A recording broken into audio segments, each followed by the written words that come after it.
बात होगी विवादित इस्लामिक उपदेशक जाकिर नाइक की, जिसको भारत लाने का रास्ता साफ हो सकता है। दरअसल मलेशिया के प्रधानमंत्री अनवर इब्राहिम इन दिनों भारत के दौरे पर हैं और इस दौरान मंगलवार को यानी कि 20 अगस्त को मीडिया से बातचीत करते हुए उन्होंने विवादास्पद इस्लामिक उपदेशक जाकिर नाइक को लेकर भी कुछ संकेत दिए हैं। उन्होंने कहा कि अगर भारत उनके खिलाफ सबूत देता है तो उनकी सरकार उससे प्रत्यार्पित करने के भारत के अनुरोध पर विचार कर सकती है। दरअसल जाकिर नाइक अभी मलेशिया में हैं। वो धन शोधन के मामले में और नफरती भाषणों के जरिए चरमपंथ भड़काने के मामले में भारत के लिए वांछित है। साल 2016 में भारत से भाग गया था। महाथिर मोहम्मद के नेतृत्व वाली पिछली सरकार ने उसे मलेशिया में स्थायी निवास की अनुमति दी थी।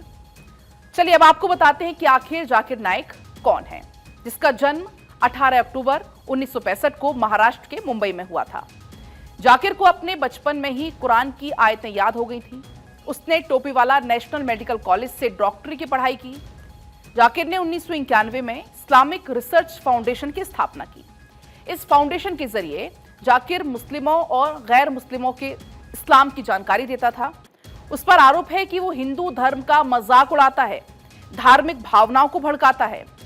जाकिर नाइक पर भारत में भड़काऊ भाषण देने, मनी लॉन्ड्रिंग करने और आतंकवाद को बढ़ावा देने के आरोप हैं।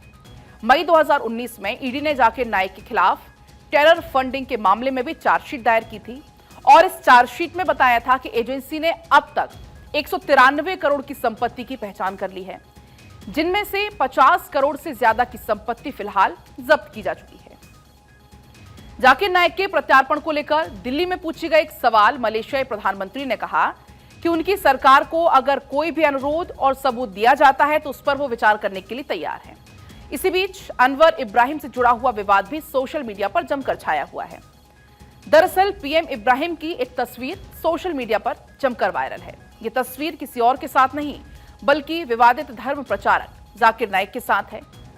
नाइक भारत में कई गंभीर मुकदमों का सामना कर रहा है और अदालत से भगोड़ा घोषित कर दिया गया है।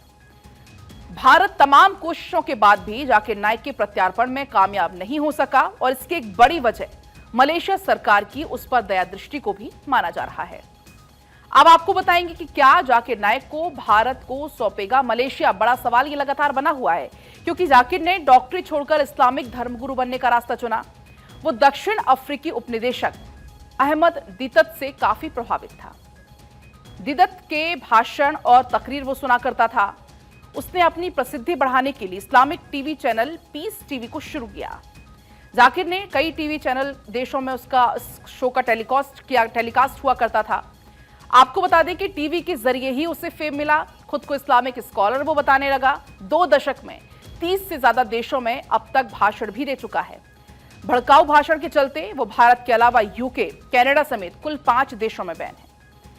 आपको बता दें कि जाकिर नाइक जुलाई 2016 में उस समय चर्चा में आया था जब बांग्लादेश की राजधानी ढाका में बम ब्लास्ट हुआ था। हमलावरों में से एक ने बताया था कि वो जाकिर नाइक की वीडियो से काफी प्रभावित था। ढाका हमले के कुछ महीने के बाद ही जाकिर नाइक भारत छोड़कर भाग गया था।